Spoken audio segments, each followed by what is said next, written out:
Yeah, I joined the union after working there and having issues with management, changing day-to-day work rules and work practices. That's how it all got initiated in the beginning.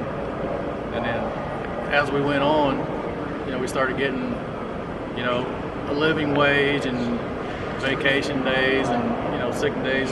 We have 5 sick days where I work, when we work out in the elements all year long in the worst possible conditions.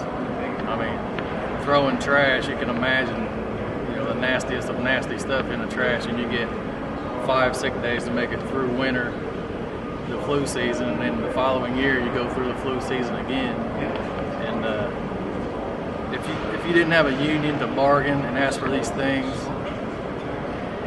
they're not. The management's just not going to give it to you because they think you need it, or they value you so much that they're going to look out for your best interest.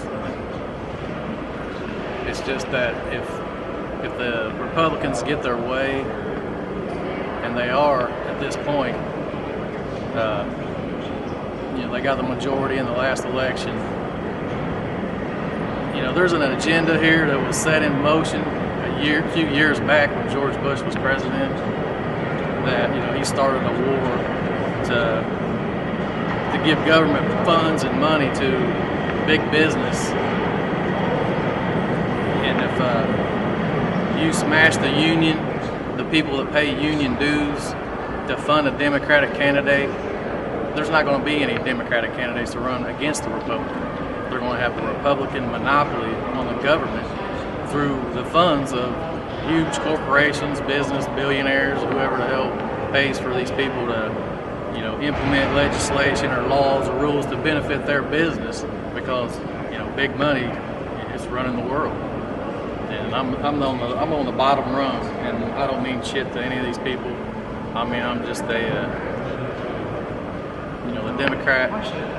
They're for the working man. They've lost the majority, so their hands are tied. And they keep saying that the Democrats aren't doing their job in Indiana. Well, they are doing their job, because it's in my best interest for them to do what they've done, so that this vote didn't just go through and this legislation would already be in place. And they are doing their job. They're looking out for my best interest. And there needs to be more Democrats to even out.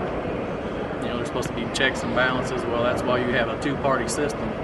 And right now, it's going to be a landslide Republican Party only if this legislation passes and the unions are smashed to where there's no funding for a Democratic candidate. That's going to have a direct effect on every person making under $50,000.